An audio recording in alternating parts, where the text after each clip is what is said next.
100 سال پہلے، تقریباً 100 سال کا عرصہ ہے آیت اللہ قاضی طباطبائی کا.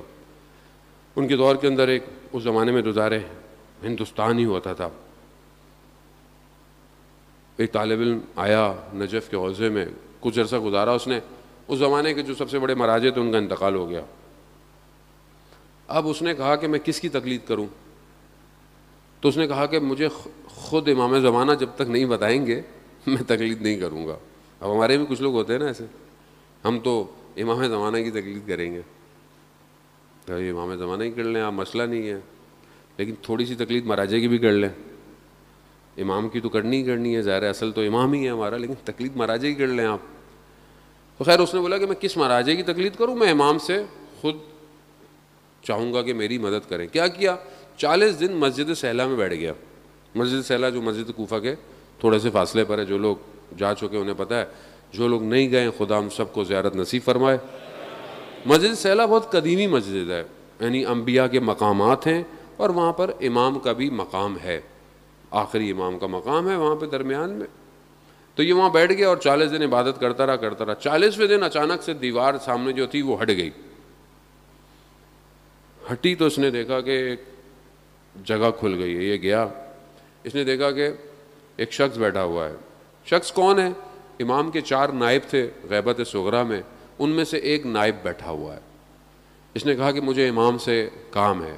کہا جو کام ہے ہمیں بتاؤ، ہم پوچھ کے بتا دیں گے. کہا نہیں، مجھے خود امام سے ملنا ہے.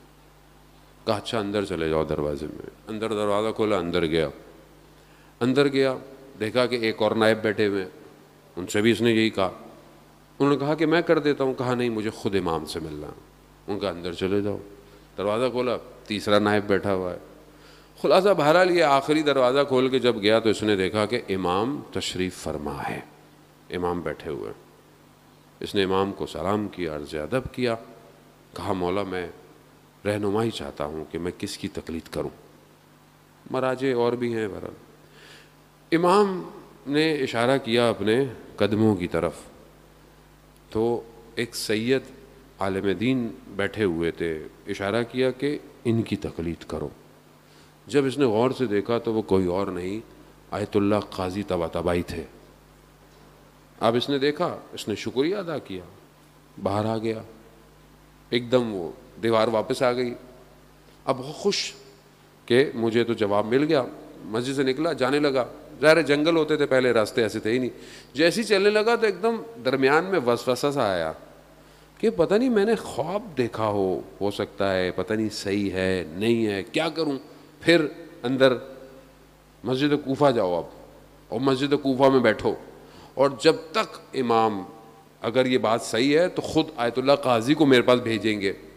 بہت ہی ڈیمانڈنگ تھے مولانا، لیکن بہرحال باعمل تھے، اسی وجہ سے تو بیٹھ گئے جا کے.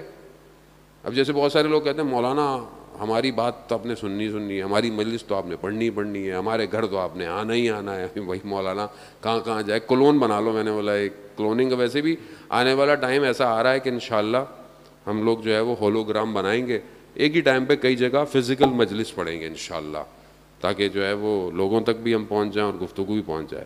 خیر وہ مسجد کوفہ میں بیٹھ گئے، عمل کرتے رہے، عبادت کرتے رہے. تو ایک دن دیکھا کہ کسی نے کندھے پہ ہاتھ رکھا، تو دیکھا کہ آیت اللہ قاضی کھڑے ہوئے ہیں. کہا کہ جو تم نے دیکھا تھا وہ صحیح ہے.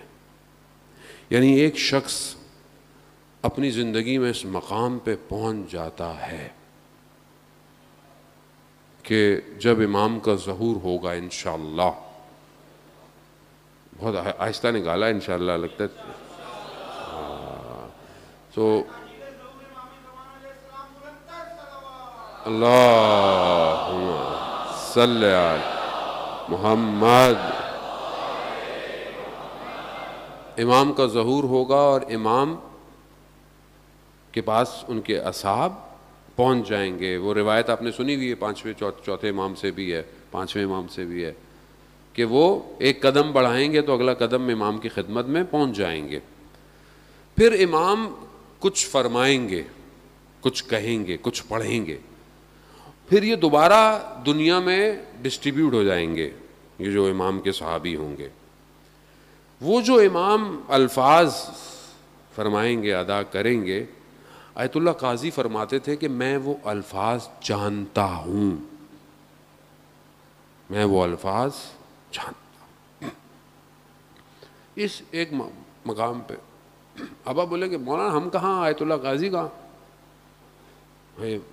ٹھیک ہے، ہم نہیں ہو سکتا، وہ نہیں پہنچ سکتے، لیکن ناممکن نہیں ہے۔ اچھا وہاں نہیں پہنچ سکتے، کہیں تو پہنچ سکتے ہیں، کہیں اور آ جائیں، ان کے شاگرد کے پاس آ جائیں۔ کون تھے ان کے شاگرد؟ آیت اللہ بہجت رضوان اللہ تعالیٰ علیہ۔ بولے کہ مولانا آیت اللہ بہجت کیسے بنیں گے ہم لوگ؟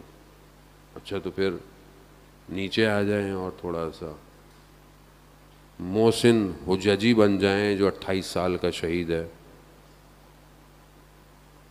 اب اور کتنا نیچے آئے ہم لوگ عزیزان محترم۔ بڑے ایک شہید کہ جب اسے لے کے جا رہے ہیں اتنا سکون سے جا رہا ہے جیسے امام کو دیکھ رہا ہے،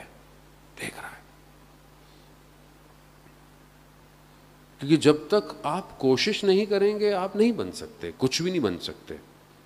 اور آپ یقین کریں خدا کی وادی میں کوئی چیز ناممکن نہیں ہے۔